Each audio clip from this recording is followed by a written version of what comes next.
Yeah, you're not going to climb the mountain if you climbed the mountain before. Right. You know what I mean? Yeah. You What's just the don't- point of that then, right? Yeah. Yeah. So, no, you don't know for sure you're going to be able to, Yeah. but you're still going to try.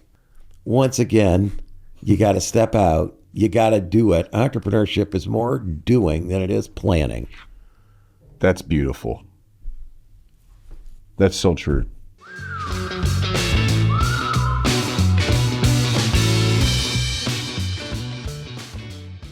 This is another episode of Big Talk about the small business. about small businesses.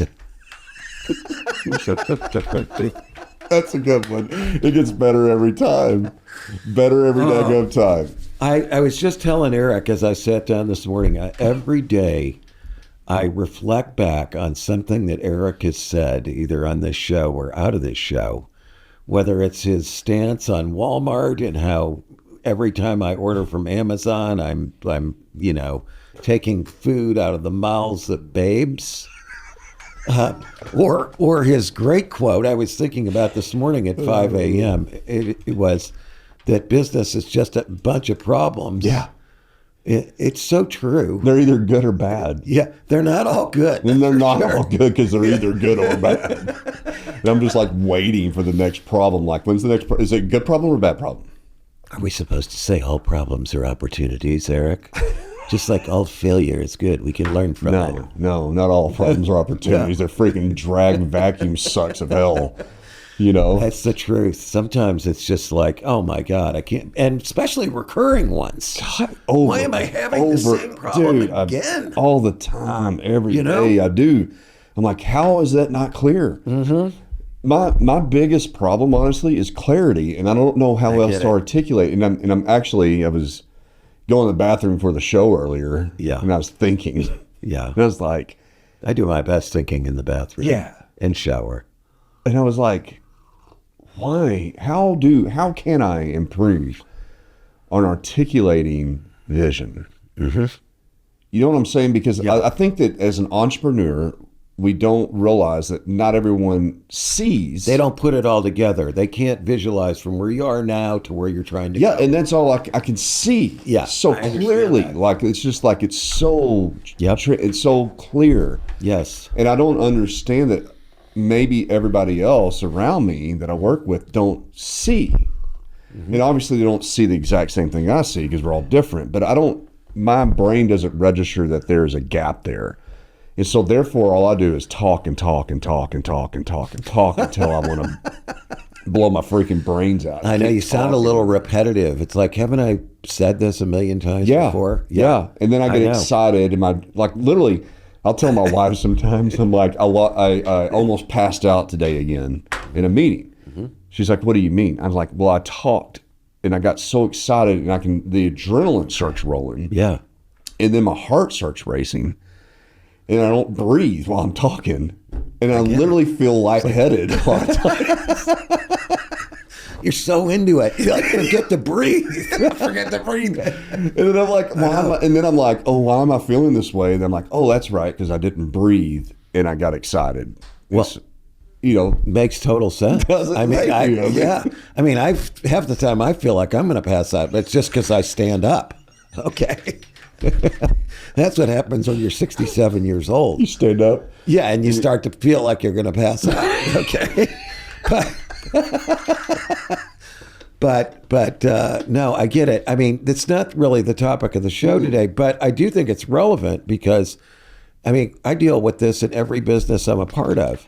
And I think the problem a lot of times is, sometimes it's that people just aren't very intelligent, but most of the time that's not the case. Mm-hmm. Most of the time it's really a matter of they don't have your perspective. They don't have your experience. Their perspective is formed based on their experience, mm-hmm. and their experience doesn't include this end state that you're trying to get to. Yeah. Don't you think? Totally. No, 100%. Like it's, and I think that a lot of folks, like, they're not opportunistic. Mm. They're not glasses half full. They're not seeing the light. Right. You know, and I began to recognize that the older I get. Like I start empathizing a little bit that you know, not about the people's problems, but their perspective of their life. Exactly. And like what is like even the meaning of life to them. Like I mean, it's troubling. Because I mean, I think that a lot of folks wake up with the negativity and they carry that negativity and they're just waiting on something else to make them happy. Yeah. And like you've always said, we are meant to work. We are meant to create. Yeah, war zone. Okay, that's what you always say. It's another one of the things you say all the time. Yeah. We're designed to work. We are. But it's true. But see, some people think work is to be avoided and the only thing that's going to make me happy is buying this or going on this trip or having the weekend or going out and getting hammered tonight or whatever. Yeah, yeah. Those things never make you happy. No. Ever. Accomplishment makes you happy. Accomplishment's the only thing. That comes from the work. From the work, from the labor. You know, I'll real quick on this. I was watching, you know, I'm constantly studying what's going on with AI and agentic and all this type of stuff. But I've watched a video where Elon was talking, and I don't know how many people caught this truth. But he was saying that, you know, there will be a day when there is no work needed to be done because of agentic in AI, right? But it's this world, like you have everything you want, like almost money isn't even that anymore because it's all provided agentically. Sure. He goes, but that's, you know, that sounds great, but the real problem is what is humanity how are they gonna react when they don't work? Yeah, exactly. Because, and he even says it's like work is a major part of satisfaction. It is one of the primary points of satisfaction. And I mean, I don't know. That's my big concern. You take that away. It's a really good point. Yeah, it's like what is your purpose? Because a lot of, you know, purpose. Like what else? I mean, anyway. I mean, I just felt like that. I don't know that. Back to the point, like that people don't identify a purpose and why they're walking. They're walking into work. Why they're going to work. Well, their purpose is to make money so they can live in their mind. Yeah, and then take vacations and have you know and have more time off and like that's not a good direction. Man. It's not a good direction. You said it. The direction needs to be to accomplish something. Yeah, but if they haven't had that perspective, then the vision doesn't really mean anything. Right. They don't. They can't catch on to what's being said by the entrepreneur of where here's where we're going. This is why we need to. You have to, where they don't believe it's possible. Oh God. Okay, that's the other thing. Maybe they can catch on to what you're saying. Maybe they hear you. I mean, it's they like how many times has it been proven in history that so many things are possible? If it wasn't for those folks that are driving possibility and opportunity, like we would not advance as human beings. We would still be trying to make a fire. All progress is made by unreasonable men. Have you ever heard that? No. But it's true, though. But it's like they're unreasonable. They don't accept the status quo. Okay?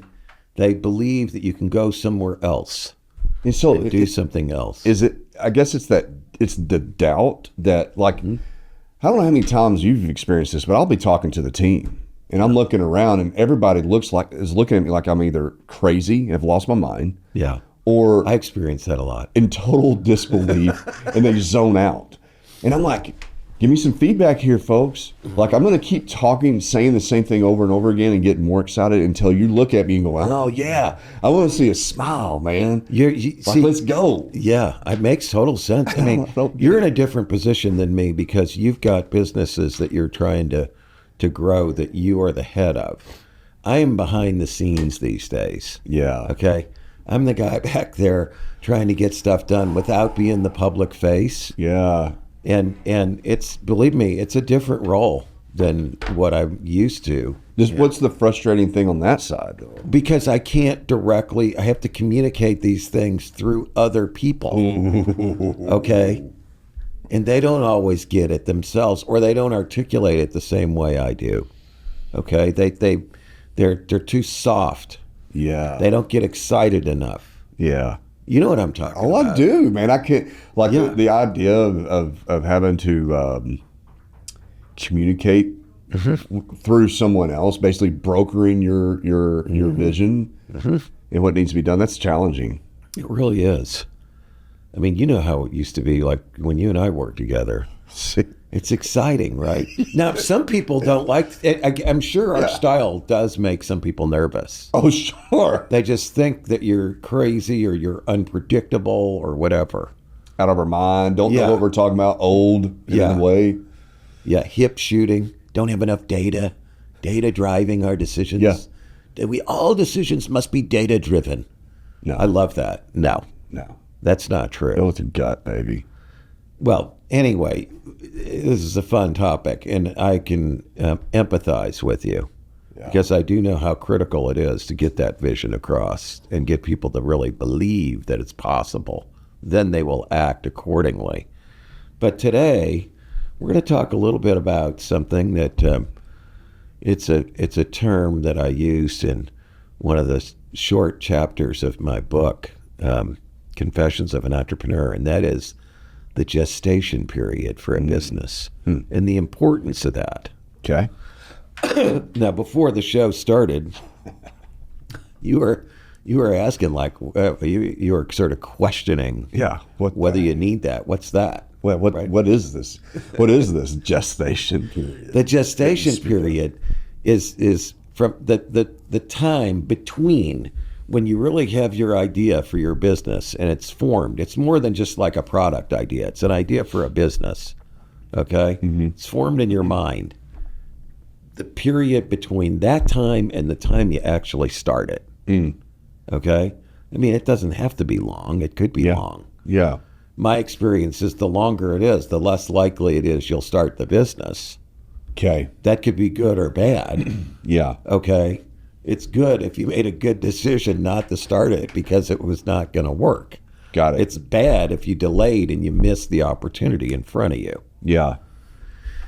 But I guess my whole premise when I put this in the book was that sometimes things do get a little better with a little more time spent on thinking them out. Not necessarily to say I'm not going to do it. That's one possible outcome. Yeah. But maybe it changes. Maybe it morphs in some way. Maybe you change the way you think how you're going to monetize this or how you're going to sell this or what this is. Yeah.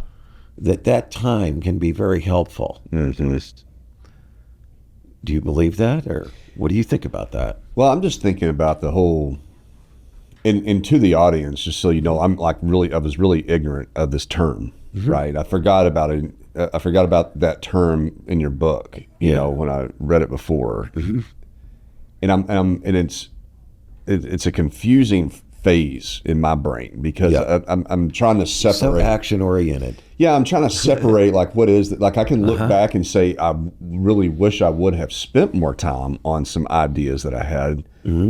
But a lot of times whenever I have an idea, like there's an immediate go into business. Like I don't fart around too much about. Right. Well, you rush to the MVP. Yes. Right? Yeah. As fast as without you can. Thinking. The minimum viable product, and then see if somebody wants to buy it. Yeah. I guess so. And in the course of that, though, you might still refine it. Let's be honest. No. Well, the thing is, it's constantly in refining. Right. But I mean, like, but to your point, like, I guess that there's if I have an idea, the very first thing I do is I talk to potential clients about it. Exactly. Get their feedback and reaction. If they get excited and like it, that's good. And I'm just and then I go to another one and they have the same reaction. Like, boom, this is a product, this is a business. Yes. Let's go to market. Now it's just a matter of how do we execute it and put the right painting on it and the right numbers and then just go. I am with you so much on that. So I'm wondering, like, I guess that is kind of because I will, but again, I would say that the amount of time that I'm in that part is really more about how fast can I, like, what's the delay in my client meet or a prospective client meeting with me so that I can have that feedback. Sure. If it takes them 2 weeks, then I might not even meet with them. And I might meet with other ones, the audibles. Because I'm pushing as fast as I can. Yeah. Because I'm excited about the idea, but I'm really excited to know if it's a legit idea, if it's a sellable idea. So I'm like really powering through to get my answer as fast as possible because the longer that I delay on getting this business out to market, the more opportunity there is for a competitor to come in and freaking steal the thunder, which really pisses me off. Yep. You know what I'm saying? Yes. And so, well, again, I mean, I do think to a certain extent, like the kinds of businesses that you like to create are ones that are all new. yeah. Okay, that's what you're into. I mean, in the past, you had experience going into mature industries. Okay, you did that too. Yeah. But you swing for the home run. Yeah. Yeah. You don't go up there and try to hit singles and doubles. I'm usually pretty happy with those. You know, a double is pretty good. Yeah. I'm usually happy with that. But that is a difference. I think, you know, when you're talking about something that's an all new invention, new business type, maybe the timing is more critical. On the other hand, I could say the feedback's also more critical, right? Dude, 100%. Like there's, because you don't know whether people are going to want this at all. you know, I've talked, you know, there's been ideas that I've had that I've talked to some prospective clients, which by the way are the number one people to talk to. I don't go talk to freaking attorneys and accountants. Oh, Last no. God on planet Earth is an accountant.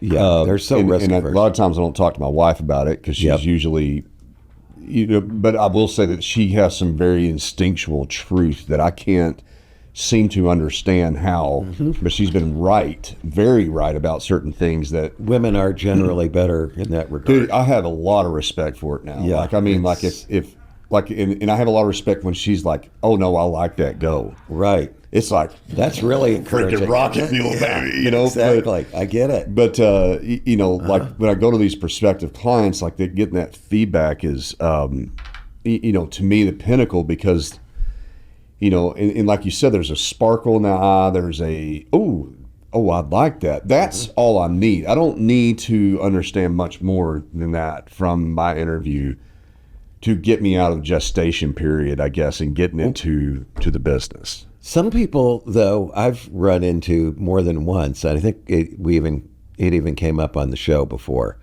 They're afraid to share their idea that somebody might, quote, copy it. I'm like, what? How in the world are you going to get anywhere with this unless you get some feedback from people who actually know, Yeah. you know, And like your customer. And I get that. I think that that's a little bit of just being new in the game a little bit because like I was like that at the very beginning. Yeah, and I was really worried. And people have stolen. I've had more ideas stolen from me than I have actually gotten them to market. Yeah. But I will tell you this: the reason they were stolen from me is because I had a long gestation period. Yeah. So you waited too long. I waited too long, and I was trying to partner. Sure. There's a difference between talking to somebody about your idea, leaving that conversation alone, or talking to somebody idea, they reel you in, and then they start trying to partner, and then they suck it all out of you, and then all of a sudden one day they've launched something, and it's a surprise to you. Yeah. That's not good. It's not good, but that happens a lot. Wow. Now, you need to be careful about how long and how deep you go with these discussions. Like, if I have, and so I think that probably my model is I quickly go and I am open about what I'm doing, and I share. A lot of times I share too much, and I walk out of the meeting going, Eric, shut your freaking mouth. Like, you don't tell everybody your plans. You know, that's usually my response to myself. But what I do is I have one meeting with that person, and then I get what I need out of it, and then I go meet with somebody else, but then I'm out to market. What I don't do is continue to go back to the same person and reshare and reanalyze. Right. And really I hear what you're saying. You know, I don't need all that. Then they're taking ownership. Yeah. Then it becomes, then you're giving them wings to fly. Like, you got to be careful with that. And so that makes sense. And then going and then speed to market, disrupting, you know, and then also I like it when I do start something and I see the gapers come up to the surface who have stolen an idea and you know it was them because you talked to them. They didn't even know. They had a spark on the line when you talked to them the first time, and then here they are a month later doing the exact same thing that you have already launched, and you can see them gaping on you. I like that because it gives me a lot of energy. It makes the, you know, the sports competition rise up in the blood. And and I can find that extra energy, or I can have this extra energy to conquer yet another problem that happens tomorrow. You know what I'm saying? Yeah. So there's a lot of emotional energy that comes in when. So to your point, you need to be a little cautious about how much you talk to people and how often and who you're often talking to. But you should be cautious about not talking about the idea, especially prospective clients. You got to get some validation. You got to get some validation. And then even still, people are going to steal ideas. But that's what business and capitalism is all about. It's about being first and best, right? And don't be afraid of competition. Play the game. Yeah. You know what I'm saying? Yeah. Well, I'm in such a different world than you for most of what I've done. I'm not in this new invention world. Yeah. You know, you and I sort of parted paths in 2012 or 14 or whenever. Yeah. Whenever it was probably even later than that. No, it was 12. No, I know, but when you started out, you had a marketing agency. Yeah. Okay, that's not that unique. Oh, gotcha. I got you. See what I mean? Okay, yeah. But then when you started deciding to transform the business into something else, that's really where we took these divergent paths. Got it. Okay. But, so in my world, I'm dealing with generally mature industries where you're not going to be the first one there. You're going to start something or you're going to buy something, but you're going to change it. You're going to make it different. You're going to make it better than what's out there. Yeah. So there's still a gestation period required in my mind for a lot of reasons. Like, do I really have a good business plan? Am I going to be able to afford to do what I say I want to do? Right. Like, how much capital is this really going to cost me? Yeah. And sometimes it takes some investigation and talking to a lot of people like suppliers and understanding timelines on things and understanding like what you can get financing for and what you can't. You know what I'm saying? You can have the idea and it's pretty well fleshed out in your mind, but until you get into some of those details, you can't see whether or not either you can do it or you'll want to do it. 100%. So I had a business plan that my wife and I came up with, and we had it pretty well thought out prior to COVID, right? It was immediately before COVID. And then when COVID hit, and it was a good plan. I think it would have been viable. I don't know that it would have been a home run, but it might have turned into one. But let's say it would have been at least a double. Yeah.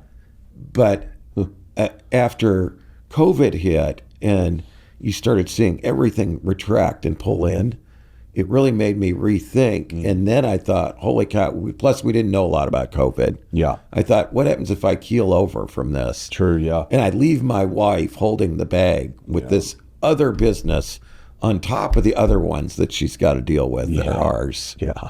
And you know her, she's not going to be very happy.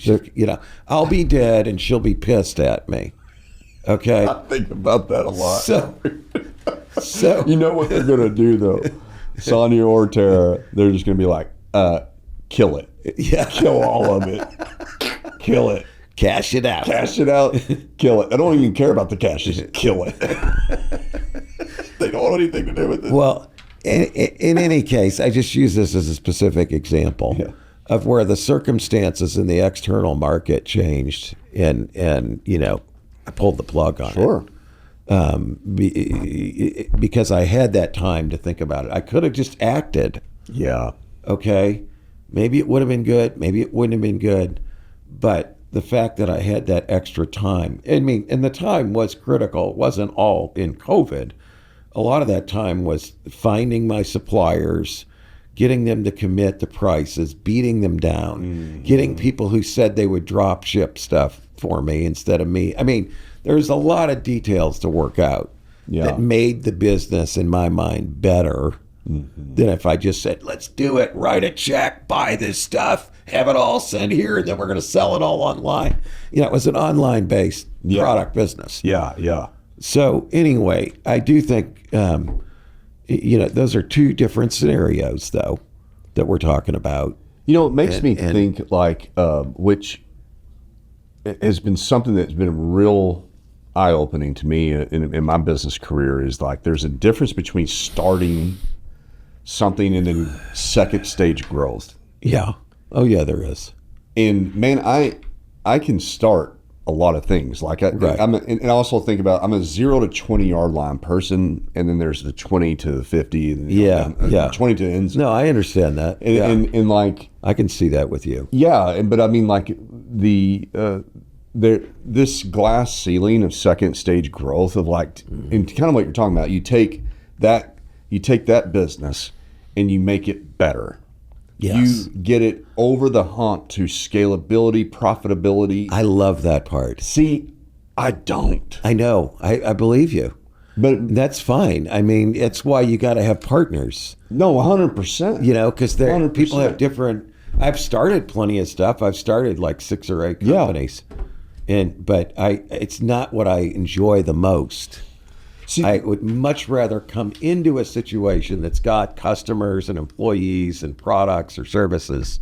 I think that and work on that. What I wish I would have known a long time ago is that an entrepreneur and business owners, like they're it's just not one big bucket. Like No, and there's not one formula. right. Yeah, there's different ways. And yes. and there's different ones for different things at different times. Yes. Right in the business, and like, and I Yes. think it took me a long time because I feel like that as an entrepreneur, you feel like this pressure, like whether you are better at second stage growth, but you still feel a pressure to innovate and start up, and Yeah. vice versa. If you're a Oh, yeah. startup entrepreneur, Yeah. you feel this pressure to like be a CEO and Oh, drive yeah. it to the next level. It's so true. And the key to success is always focusing on what you do well.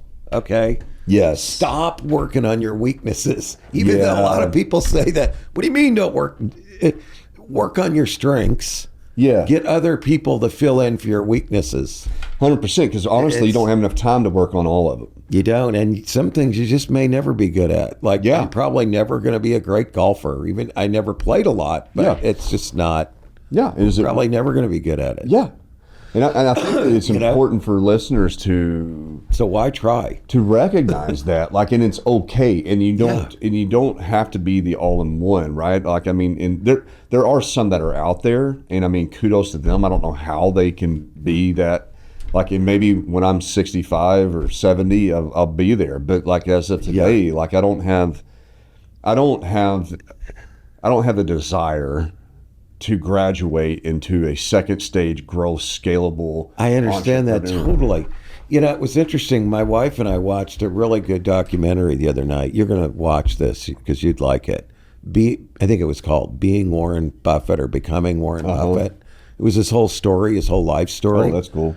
You know, Warren Buffett is clearly, I mean, the guy's brilliant. Okay? Yeah. At one time, he was the richest guy in the country. Yeah. He's given away most of his wealth at this point. But it seems like all of them do that.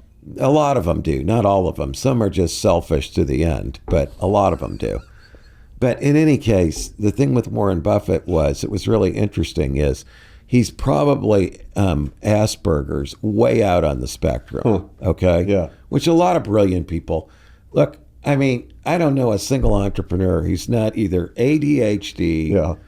dyslexic, Yeah. or somewhere on the spectrum of autism. They all seem to be. Yeah. But I'm not, but yeah. you may not be. You're probably ADHD at a minimum. But in any case, with Warren Buffett, it was interesting because basically his wife said, like, there's just some things he's never going to be good at or do. Okay? He's really, really good at numbers and making money. Yeah. But then, like, when it comes to certain interpersonal things, it's just not his bag, and he's not going to be. And that's okay. We just accept that about him. Yeah. Okay? I hope my wife listens. You should watch that. But Yeah, I will. but the point is, it is what you're saying. I mean, not everybody's good at everything. You got to know what you're good at. Okay? You got to get the right partners. Yeah. Different businesses have shorter or longer gestation periods. I think we both agree the longer it is, the less likely you are to do it. That's a fact. Oh yeah, for sure. For sure. all the reasons come into play why not to do it. 100%. And that's why If you just launch, it's too late. Dude, that's one of my I guess personal internal strategies. Mm-hmm. Is it's funny. I know that I work best under pressure. Yeah. Like, have you ever heard of the Parkinson law?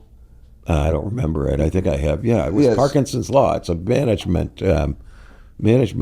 principle. Yeah, it's like where like if I said do X in Y time, most people are going to wait till the last day to do it. And so it's, or if it's 30 days time, you're still going to wait until Right, the that you'll end. do whatever the time. Work expands to fill time, There I you think go. is what it was. Yeah, that's it. And Yeah. and it becomes this flow Yeah. state thing that Yeah. we get in. And so, Oh, I'm a big believer in that. no, I am too. That's how that's how I operate in school. Like my daughter's going through it. Like Yeah. she is like, I mean, when it comes to math, like she's like just does bare minimum and just kind of, and then but then at the end, she like crams it in and makes it all come up. But she lives under this intense pressure for a week. Yes, Versus a being lot of people do logical that. and thinking about it. That was never my style. I always did it all along the way. See, I went to class, did my homework, I and think stayed out. that's like, I feel like that if you're listening to this, like knowing how you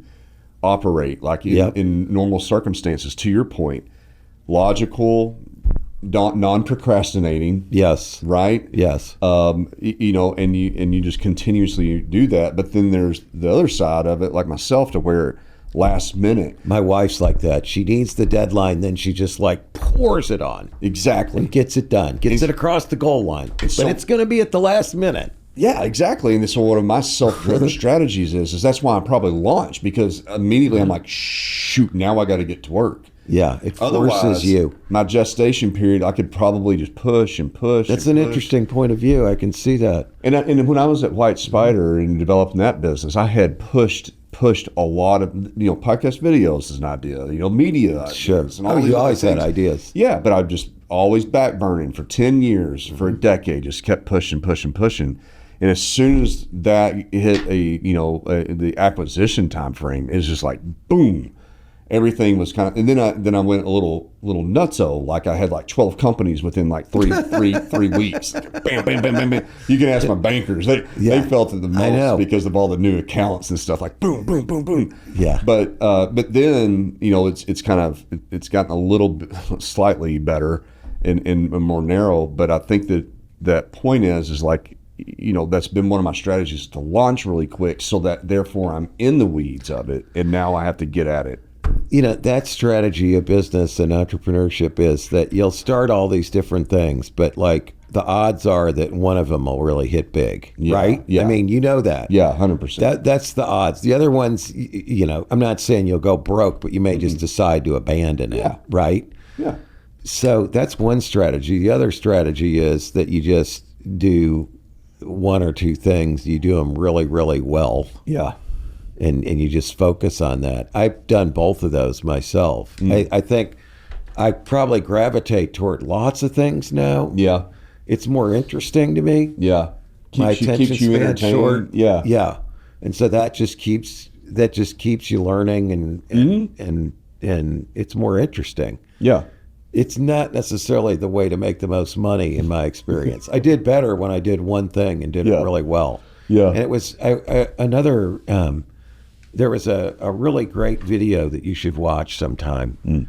I can't remember the guy's last name. His first name is Siddharth, and Siddharth took over one of his father's companies. It was Royal Enfield motorcycles when he was like 26. Okay. He didn't know anything about the business at all. He went to business school.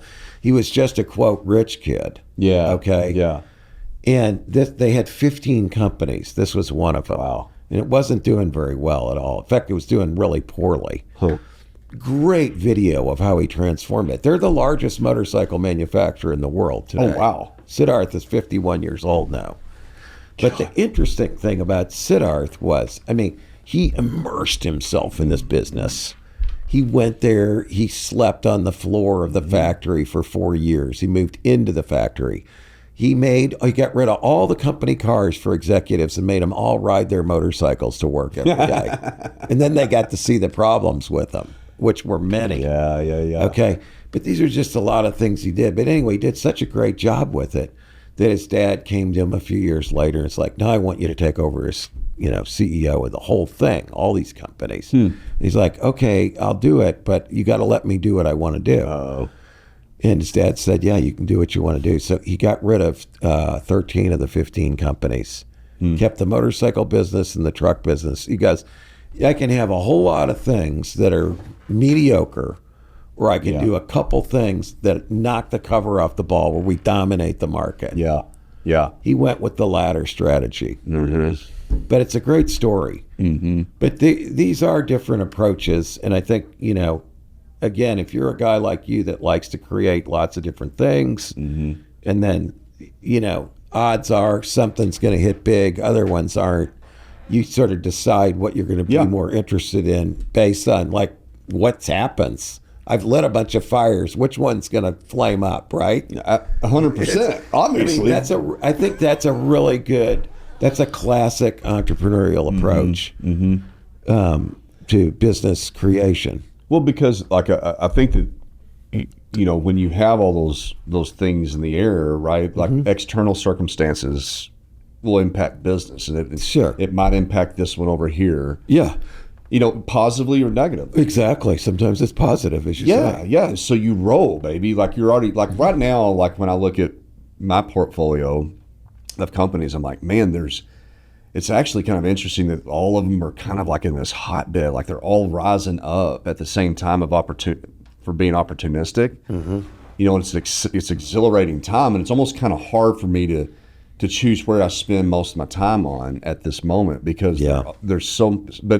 But I know that like there's like maybe next week, like one of them is going to need all this attention. It's like boom, go and just dive down into a sell sheet or something on this one and give it to the team, pass off, and then boom over here. This one's, and they're just kind of keep feeding each other this I guess this energy of excitement, and what's also interesting is that like you can set them up to where they may be different, but they're all kind of in the same vein. Oh, I love that. Where there's some quote synergy. Yes. Yeah. I mean, I definitely think 100%. Instead of being totally unrelated, it just doesn't make any sense. So I like to share customers, people, whatever. Yeah. Like there's selling this, help me sell that. And there's a central knowledge and vision coming. Yeah. Because like Siddharth, right? Like he got rid of everything except a motorcycle company and a car company or a truck company, right? Yeah. But you might think, well, those are two different, but they're actually kind of the same. Of course. They dealt with vehicles and vehicle regulations. Yes. Suppliers. Yeah. No, you're absolutely right. And that gives a lot of lessons power. learned in one may apply to lessons. Yes. 100%. I do think having some relationship with these businesses it really makes a lot of sense. Versus, I never understood these like private equity groups that just buy unrelated businesses and then don't manage them in any way. They're just financial. That's hard. Investors. They just look strictly at the returns. But Warren Buffett did that. Yeah. I mean, again, it just goes to show that there's these different formulas. Yeah. A lot of people don't realize he started out buying penny stocks and dogs, okay? Yeah. And he changed his whole approach to buy blue chip companies and not interfere in their management at all. It's a totally different approach. And they are unrelated, but he doesn't interfere in their management, so it didn't really matter. But he just kept saying, just focus on the fundamentals. They got good management. They got a good track record. They got a good brand. Yeah, the brand is a big thing to him as far as what I've researched. Yeah. So there's all these different styles, though, right, of entrepreneurship, different ways to get into business, different ways to approach starting or buying a business. Yeah, and I think it leads to the, like that gestation period is going to be different because there's different styles, there's different people, there's different types of businesses that you're getting involved in. Yeah. And so that could look different. Yeah, some you may know more about. Yeah. Right away, right? Like, if I was going to go buy an architecture or engineering firm, I think I'd be able to have a shorter gestation period than if I wanted to buy a restaurant. 100%. I don't know anything about restaurants, Right. but I do know architecture and engineering firms really well. Yeah. Yeah, so it's going to be a shorter gestation period. Mm-hmm. Yeah, I think that's a good point. Yeah. Yeah. And I think that if you're really that analysis paralysis and stuff, like you have to give a lot of credit to your intuition. I know this is always It's so true. a very vague topic, but I mean, if one of the biggest differences in entrepreneurship and if you stacked entrepreneurs together is their enthusiasm for what they're doing. Yep. Are they opportunistic? Can they see the vision? The energy that their energy that they're going to bring to the table is really the magic bullet, I think, from an entrepreneurial perspective.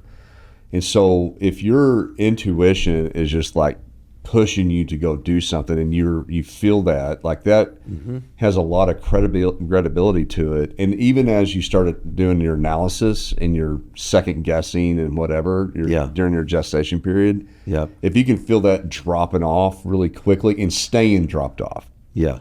For like, I would say, give it 24, 48 hours. Like, there's like, I was noticing just the other day, like I go through these, like there is no, it's just this nice little curve that goes up, you know, and I'm always excited and happy. Hell no, dude. It's like it's a heartbeat, right? Of course. It's just that rhythm, and like there's really low lows and really high highs. And, but if I got down that really low and I was super logical about it, then I would think that that's where it ends. But no. What I do a lot of times, I go escape, get my mind off of it or whatever, right? And then I go to sleep. Get some clarity. And then process, and then back up. I know that, and so like if you're in a gestation period, and especially if you're a new entrepreneur, and you can't expect it to be 100% high, and then all of a sudden you go to this low about it, and you just quit the idea. Yeah.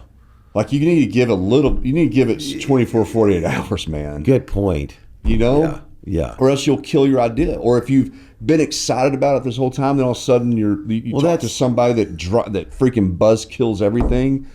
A lot of that's not your answer. You can't look at that as your answer. It's just the personality issue of the person.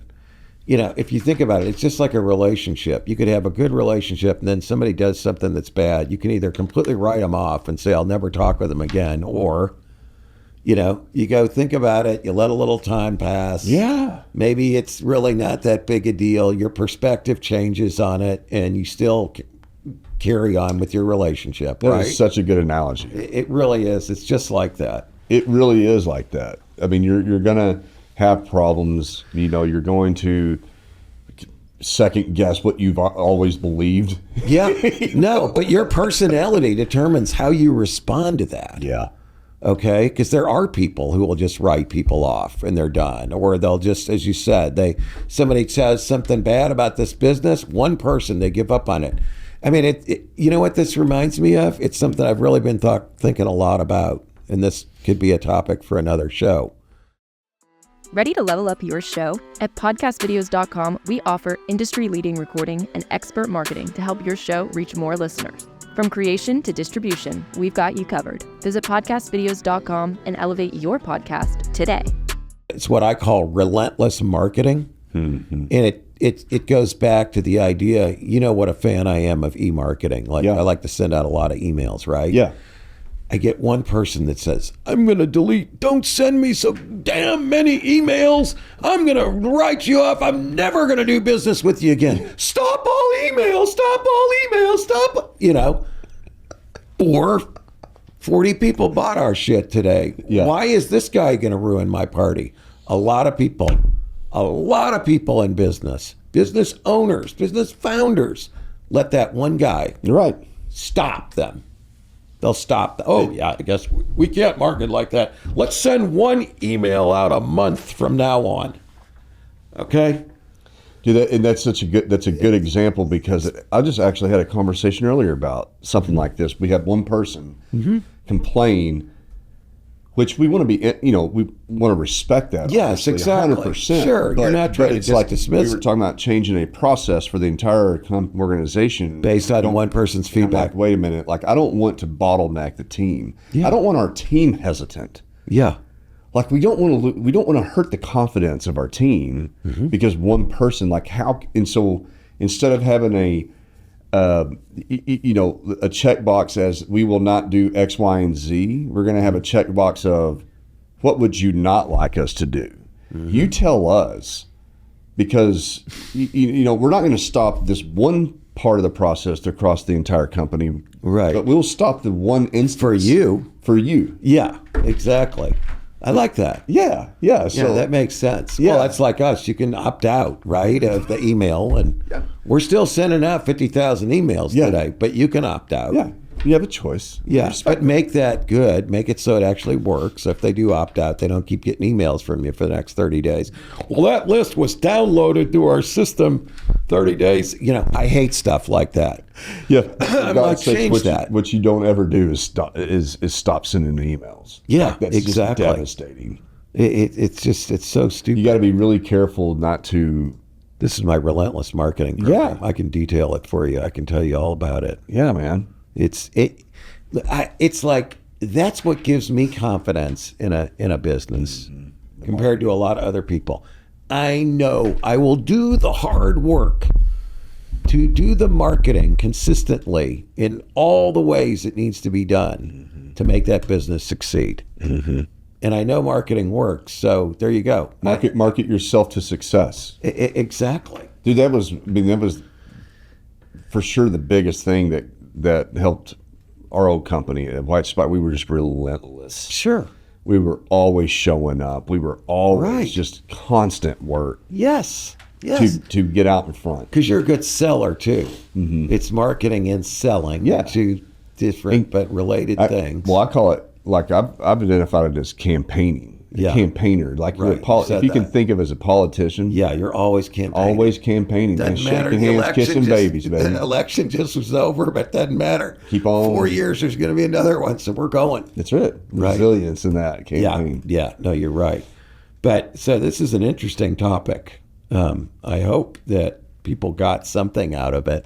Also, too, because one of these bullets, like, how do you know when you're really ready to launch a business, right? Like, again, I think that there's intuition and the energy behind it, and I don't know that you will ever know if you're ready or if a business is ready to be launched. It's like, you know when you should have a baby? Like, Right. do you really know that? No.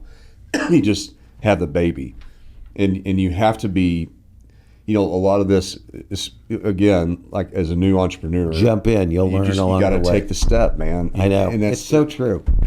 that's hard for a lot of people. And I've seen a lot more people talk themselves out of doing business than I have seen people that It's started it. most of the time they do. And then a lot of times I've seen the people that step into it that immediately start backpedaling, and they don't give themselves that time to go through those hills Yeah, and valleys. and that's bad too. Because they've been taught that business is supposed to do this. If it's not, the accountants, if it's not, no, I wouldn't do that business. They're like, are you in a profit? That's business why or they're nonprofit? accountants. Exactly. Okay. Exactly. I mean, I'll never forget my accountant at Fred White and I had early in the days of Swike White, and I'm sure I probably told this story before, but he sits back. He's like, well, Mark, Fred, you stroke his beard or, his chin and chew on his glasses or whatever.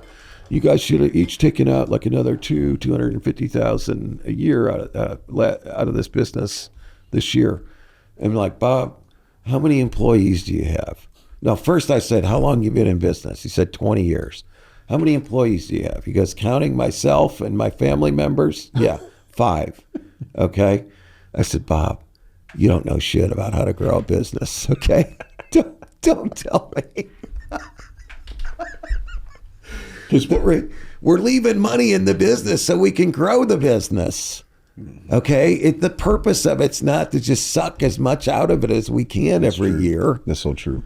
I'm just saying, it's just the Reinvest. greatest. Yeah. greatest example of that. It's exactly what happened. Yeah, he's got his wife, he's got his daughter, he's got like his nephew and himself, and then maybe one other dude. All they're self-protecting themselves in their business. Yeah, they're instead just of growing it. They're just there trying to make X dollars a year and make a living off of it. That's not fun. Okay. No, it's not. It's just not. I don't know how some people do that. But yeah, there's always reasons why you won't start it. The intuition is critical. It's still true. The human brain is still better than any computer. Mm-hmm. No computer can replace the human brain yet. It may be able to someday. Mm-hmm. Computers have a lot of information that you don't have. Mm-hmm. But the ability to make a decision, that's where we can synthesize all that. And I would add to that an ability to make an emotional decision. Yeah. Because what's going to happen is the numbers won't make sense. I know it. All the threats will be compounding. Yes. The problems, like we talked about in the beginning, are going to rise up every freaking day. It doesn't make sense to start a business when you can safely receive a paycheck for working X amount of hours, and you get that, and you save X percent for retirement. Yep. This formula. Yeah. Entrepreneurism does not make sense logically. It's a true, to me, it's true. When you try to do that, that's why like it's really hard for an entrepreneur, is like a wolf, and the investor is like a horse. Mm-hmm. Investors are afraid about getting eaten. The wolves are looking for where their next meal is, and there's this tension there. But that wolf, that entrepreneur spirit, like that is real, and it's very much emotional. It's about taking that step out into the wild. Yep. The more you do it, obviously, the more confidence you build. Yeah, I would say the more. Don't you think? Well, I think that in some ways, I think that sometimes it's funny. I was driving this morning thinking about confidence, but I think it's more of the comfort that I have in the decision. Yeah. Like I've stepped back out, but I know everything's going to be okay. Yeah, you're going to survive. Yeah. Yeah, I get it. Yeah, one way or another. Yeah. Right? Yeah. Yeah. Right. Don't want to be moving back into your 1,500 square foot ranch over in West Fayetteville rental neighborhood, right? I don't want to, but if it happens, it wouldn't be the end of the world. I'll be all right. I know. I always think like that too. I even go back to like trailer, living in my mobile home court, Dude, it wasn't that bad. It really was. I had the gal next door who was, at the time she was 35 and had multiple kids and grandkids already. But, if I was hungry and I didn't have any money, I'd go over there and she'd give me some dinner. Well, it's pretty nice. That's a good setup, man. I'm just saying, it really wasn't bad. No, our basic needs they're not that hard to meet. Really not, man. Especially if you get outside and you walk around and go talk to people. You can usually find some pretty good help really quick. And then I, on the other hand, I think all the time, like, how do people afford to live? We spend so much money that it blows my mind. It's just like money every day. Everything costs. It is crazy. I don't know how people can afford it. I don't either. Well, it's I don't either. I mean, it's like, Biggie Smalls, one of the greatest geniuses, more money, more problems. I mean, it's just like, it's not like you get to some point and everything's just taken care of, because it's just like, it just becomes more and more issues to worry about. Yeah. It's like the green roof on our gym at our house. Yeah. It was the first Ozark green roof installed in the state, evidently. Oh, wow. Marlon Blackwell designed it. Yeah. But anyway, it's like, I got to have the green roof people come and weed it. And then I get the annual maintenance agreement from the green roof people. Now I've got we're going to install an irrigation system on your roof proposal from the green roof people. There's a hand in everywhere. It's just like everything. Just hands coming in and by. The second, thousands of dollars just run out, just daily.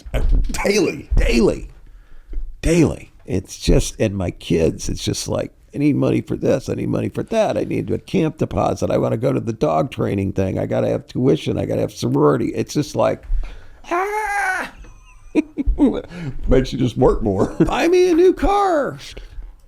It's just that it really is. I don't know how people do it. I mean, they're really, I know a lot of people are struggling, but they still manage to start businesses. Yeah. Even in spite of all that. Because, to be honest, it kind of go. I think it honestly goes back. Like, I think about that a lot. Like, you really don't need much. No, not to start a service business. You don't. No. That's a fact. You really don't need much. Now, if you had certain things, yeah, it could be. But I don't know that it'd be easier. It's just faster. Yeah, you grow it faster. It's maybe. faster. It's not easier. Yeah. I've learned that lesson the hard way. Yeah.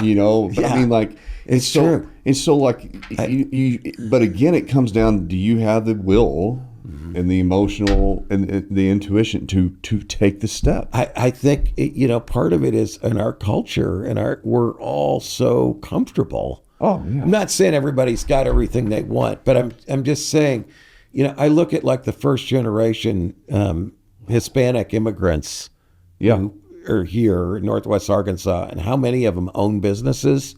And I get to know these people and I find out what their backgrounds were. Mm-hmm. Some of them were pretty tough. Okay. And they come over here. Like one guy grew up out in a rural area. He had nothing. They had no running water, no electricity, dirt floor in their house. Mm-hmm. He has a concrete company now. Yeah. And, he owns his own house. He's got an RV. He's got multiple cars. His kids have cars. Freaking awesome, man. It's just, my landscaper came from rural El Salvador. He's got a big house with a pool. All right. He's got a big warehouse he just built. He's probably got 30 guys working for him. Just keep working. Their perspective, they really started out with nothing. Yeah, I guess what I'm saying is, to them, you couldn't get any worse. If they fail, they wouldn't be any worse off. They'd probably still be better off. They could go get a job working for somebody else in this country. That's right. And do better than they did in Mexico or rural Mexico or rural El Salvador. Mm-hmm. So I guess, maybe it seems less risky for them somehow. But they still managed to pull it off with no money. And they just worked. They just do it. And what if they didn't make the decision to start his own concrete business? He just, you got to take that step, man. That's it. And I don't know, I think about it all the time. I got all these different things going on. I mean, like which ones, is one going to fail? Is one, what's going to happen? Or four of them? I don't know. Yeah. But you can't, you got to keep stepping. Just keep stepping because you don't really know. Like, you can't predict the outcome. Yeah, you're not going to climb the mountain if you climbed the mountain before. Right. You know what I mean? Yeah. What's the point of that then, right? Yeah. Yeah. So, no, you don't know for sure you're going to be able to. Yeah. But you're still going to try. You got to step out. So, people, once again, you got to step out. You got to do it. Entrepreneurship is more doing than it is planning. That's beautiful. That's so true. You can be a planner and fantasizer and an entrepreneur, or you can be a doer and a jumper inner and an entrepreneur. It's really true. The choice is yours. It's really true. So you're not going to win the lottery unless you buy lottery tickets. Yeah, man. You're not going to be a successful business owner unless you become a business owner to start, right? Mm-hmm. All right. Anything else? No, that's a great, I don't want to mess that up, man. You dropped the mic on that one. Okay, well, my mic is still here, so I guess we can wrap this up. Let's do it. And once again, check Your us voice out. is getting deep and sexy. Check us out at www.bigtalkaboutsmallbusiness.com. Yes, sir. And this has been another episode of Big Talk About Small Businesses.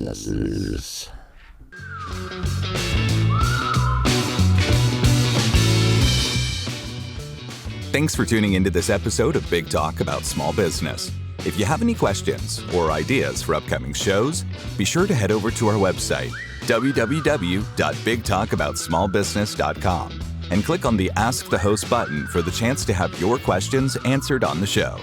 Stay connected with us on LinkedIn at Big Talk About Small Business.